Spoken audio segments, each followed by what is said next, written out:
જય ગૌ માતા. આજરોજ અમારી ટીમ રાજકોટ જિલ્લા પાસે ખોડિયાર ગૌશાળા આવેલી છે એની મુલાકાતે આવેલી છે.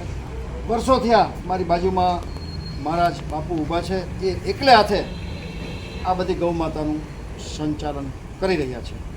મિત્રો, આવા બધા ગૌસેવકો આપણી ધરતી ઉપર બિરાજમાન છે ને, એટલે જ આ બધી ગૌ માતા આજે આપણી વચ્ચે વિચરણ કરી રહી છે. ખૂબ મુશ્કેલ કાર્ય છે અત્યારે ગૌ સેવા કરવાનું, કારણ કે મોંઘવારી દિવસે દિવસે ખૂબ વધી રહી છે. દરેક ક્ષેત્રોમાં ઘાસ લેવા જાય, ખોળ લેવા જાય, ગાય માટે કોઈ મજૂર ગોતવા જાય તો ખૂબ જ મોંઘવારી નડે છે. આવા સંજોગોમાં આપણે સૌએ આવા બધા ગૌસેવકોને જરૂરથી આર્થિક મદદ કરવી જોઈએ. મિત્રો, કેરીની સિઝન અત્યારે પૂર બહારમાં ખીલી છે. અમે આવી જેને ખૂબ જ જરૂરિયાત છે, આર્થિક રીતે ખૂબ મુશ્કેલી છે, એમ છતાંય ભળવીર ગૌસેવકની માફક આ બધી ગૌ માતાનું જતન કરી રહ્યા છે.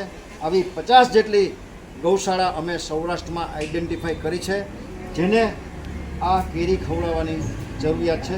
આ 10 કિલોનું બોક્સ છે, 1200 રૂપિયા આ કેરીનો ભાવ આજનો છે. મિત્રો, આપણે ભગવાન તો ના બની શકીએ, પણ ભગવાનના મિત્ર બનીને જરૂરથી આવા બધા ગૌસેવકોને કેરીની લહાણી કરી શકીએ, કેરી અને ભેટમાં આપી શકીએ. જે કોઈ ભામાશાને, જે કોઈ સમાજના શ્રેષ્ઠીઓને, ગૌપ્રેમી મિત્રોને, જે આપણો જ પરિવાર છે, જે ગૌસેવકો છે, એના માટે આ કેરીનું 1, 2, 5, 10, 20 બોક્સનું અનુદાન કરવાની ભાવના હોય, પોતાની લક્ષ્મીનું શ્રીદાન ગૌસેવકોને ચરણે ધરી ઈશ્વરના અનન્ય આશીર્વાદ પ્રાપ્ત કરવાની ભાવના હોય તો અમારો સંપર્ક કરી શકો છો. Mobile number 9825077306. મિત્રો, નાણું આવશે પણ ટાણું નહીં આવે. ચાલો આપણે સૌ સાથે મળી આ લોકોને આપણે આર્થિક મદદરૂપ થઈએ. જય ગૌ માતા. જય ગૌ માતા.